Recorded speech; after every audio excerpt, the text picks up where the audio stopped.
સવારમાં તમારે સૌથી સસ્તો અને બેસ્ટ નાસ્તો કરવો હોય, જેમ કે ભાઈ ગાંઠિયા, મસ્ત મજાની જલેબી અને એવો નાસ્તો આપણને મળી જાય, તો એનાથી વધારે આપણે શું જોઈએ? તો સૌથી સસ્તો અને સૌથી બેસ્ટ નાસ્તો તમારા માટે લઈને અમે આવી ગયા છે દ્વારકાની અંદર.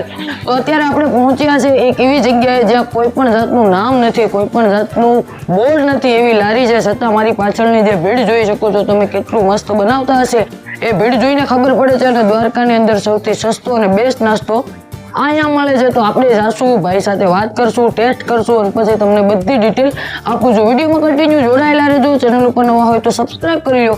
ચાલો આવો અને તમને પૂરેપૂરું બતાવું. તો ફાઇનલ મિત્રો આપણી સાથે છે સાહેબ, અહીંયાના ઓનર સાહેબ સાથે આપણે વાત કરશું ને બધી ડિટેલ સાહેબમાં. એટલે તો સાહેબ પહેલાં તમારું નામ કહી દો. જય દ્વારકાધીશ. મારું નામ છે મૃદુલભાઈ વાયડા. બરાબર. રુદુલભાઈ, આપણે અહીંયા મળે છે હું એવું કહી દઉં. આપણે અહીંયા બે જ વસ્તુ, વણેલા ગાંઠિયા અને જલેબી. બરાબર જી. અને આપણે અહીંયા ગાંઠિયાની પ્રાઇસ શું છે? ગાંઠિયા છે 40 રૂપિયાના 100 ગ્રામ. જલેબી છે 30 રૂપિયાની 100 ગ્રામ. બરાબર.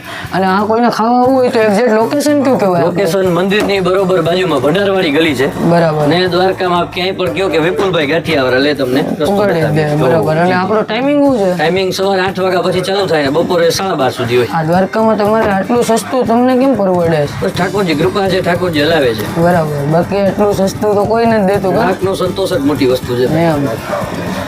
Thank you. જય દ્વારકાધીશ. આવું આવ્યું મરી મરીનો ભૂક્કો. મરીનો ભૂકો ગાંઠિયાનું બેસણનું મારણ છે. જય દ્વારકાધીશ બેન. જેમાં ભાઈ.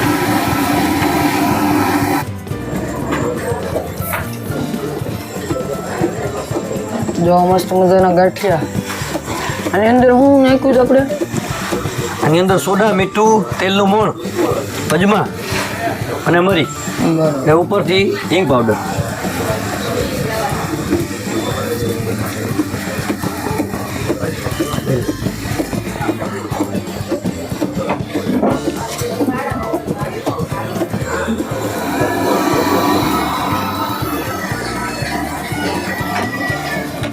તો અહીંયા ગરમા ગરમ મસ્ત મજાના ગાંઠિયા બને અને કન્ટિન્યુ લોકો તો મસ્ત ફેમિલી સાથે આવીને કરતા હોય છે.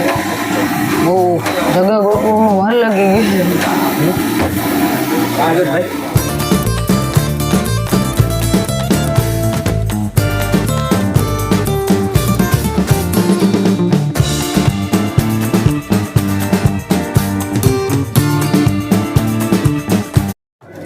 ચલો અહીંયા કસ્ટમરો નાસ્તો કરી રહ્યા છે, આપણે પૂછશું. સાહેબ પહેલા તમારું નામ કહો. ચેતનભાઈ પાઠ. બરાબર. કેવો નાસ્તો છે? નાસ્તો બહુ સારો છે. એમ. ગાંઠિયા કેવા છે? બહુ ગાંઠિયા સારા પડે. એમ. દ્વારકામાં આનાથી સરસ નાસ્તો? ના ના સરસ, આ એક જ ઠેકાણે સારો. અને આનાથી સસ્તોય નહીં ને? ના ના સસ્તો નહીં જાય. એમ ને. કેટલામાં મસ્ત નાસ્તો થઈ જાય? નાસ્તો 30 રૂપિયામાં સારો છે. એમ ને. બરાબર. જો અહીંયા બીજા પણ ઘણા બધા કસ્ટમરો નાસ્તો કરી રહ્યા છે. સખત ને સખત ભાઈ ગાંઠિયા બનાવતા જાય છે ને નાસ્તો કરવા વાળા લોકો છે. સાહેબ પહેલા તમારું નામ કહો. મારું નામ અમરેશભાઈ વાયડા છે. બરાબર. સાહેબ હું અહીં 5 વર્ષથી ગાંઠિયા ખાવા આવું છું. બરાબર. બહુ સરસ અને સારા ગાંઠિયા છે. એમ. બહુ મજા આવે છે. આમનાથી સસ્તું મને લાગે દ્વારકામાં કોઈ નાસ્તો નહીં કરાવતા હોય. રસ્તો એની સારો અને સારી ચોખાઈ. એમ. બહુ સરસ ચોખાઈ અને સારો નાસ્તો છે. જાત્રોને પણ રાજીથી અમારા બ્રાહ્મણો જ છે. બરાબર. એટલે બ્રાહ્મણ તરીકે જ પેલું કામ કરે છે અને સારા કાર્ય કરે છે. કઢી, સંભારો, ચટણી, 3-4 આઈટમ, બધી આઈટમ સરસ બનાવે છે. Thank you. જય દ્વારકાધીશ. તો મસ્ત મજાનો અહીંયા પોપૈયાનો સંભારો બને, જેની ઉપર કોરું મરચું નાખ્યું મહારાજ અમરીશ. અને આ મીઠું નાખ્યું છે, બાકી કાંઈ વસ્તુ નથી. કરી દે ભાઈ. ચટણી મૂકજો આગળ 2 વાટકી સાગરભાઈને ને. એમની કઢી છે આખી અલગ ડિફરન્ટ ટાઈપની કઢી જય છે. દ્વારકાધીશ પ્રસન્નભાઈ. સાહેબ તમારી આ કઢી કેમ ડિફરન્ટ છે આ બધી કરતા? સાહેબ કઢી છે ભાઈ, અમારી 100 વર્ષ જૂની રેસીપી છે. મારા પરદાદાએ જ્યારે ગાંઠિયાનો બિઝનેસ ચાલુ કર્યો ત્યારથી આ કઢીનો એમને આવિષ્કાર કર્યો છે. બરાબર. આની અંદર શું પડે છે? આની અંદર બધી પ્રકારના મસાલા છે અલગ અલગ એમ ને? અને બેસનની કઢી છે, દહીંવાળી કઢી. બરાબર. એટલે કઢીનો કલર પણ આખો અલગ છે અને કઢી પણ આખી ડિફરન્ટ છે. એટલે આ તમારી સિક્રેટ રેસીપી છે એમ ને?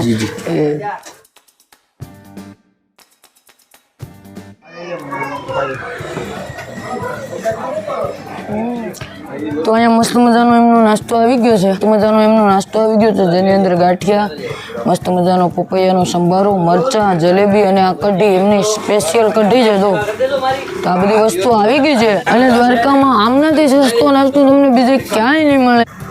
જો હવે આપણે ટેસ્ટ કરીએ. હવે આમ જો કઢીની થિકનેસ જો આ એમની કઢીની થિકનેસ આવી કઢી લગભગ નહીં મળે. કલર પણ આખો ડિફરન્ટ છે કઢીનો, આપણી બાજુ હોય એવી નથી.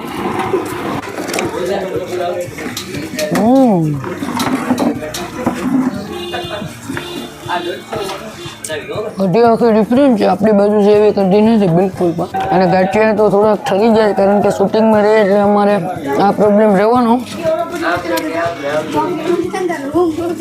બાકી આપણી બાજુના જે લોકો આવે છે ગાંઠિયા ખાવાના શોખીન જે ભાઈની મુલાકાત લે જ છે. અને આ જો જલેબી બધા જો ફ્રેશ જલેબી પણ ફ્રેશ છે. કાયમી માટે મસ્ત મજાની જલેબી બનતી હોય અહીંયા અને ફ્રેશ છે.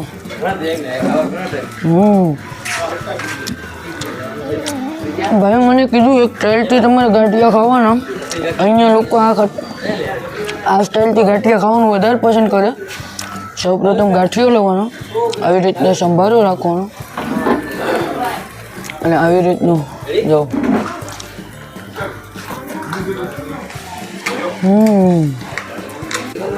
કઢીની અંદર જે ખટાશ છે ખટાશ નથી, કઢી થોડીક સ્પાઇસી લાગી ગયા તમને. આની અંદર ઉપરથી મરચું અને બધું નાખેલું છે સંભારાની અંદરના ગાંઠિયા એકદમ સોફ્ટ ને જોરદાર છે. બધી વસ્તુ ફેસે ફેસ છે. તમે પણ દ્વારકા આવો તો ભાઈ આપેલા એડ્રેસ ઉપર એક વખત જરૂરથી મુલાકાત લેજો. અમે મળીએ છીએ દ્વારકાની બીજા એક નવા મસ્ત મજાના વિડીયો સાથે. ત્યાં સુધી તમે ચેનલને સબસ્ક્રાઈબ ન કરી હોય તો સબસ્ક્રાઈબ કરતા જાઓ અને અમે આ બધું એન્જોય કરીએ. ચાલો મળીએ છીએ એક નવી મોજ સાથે.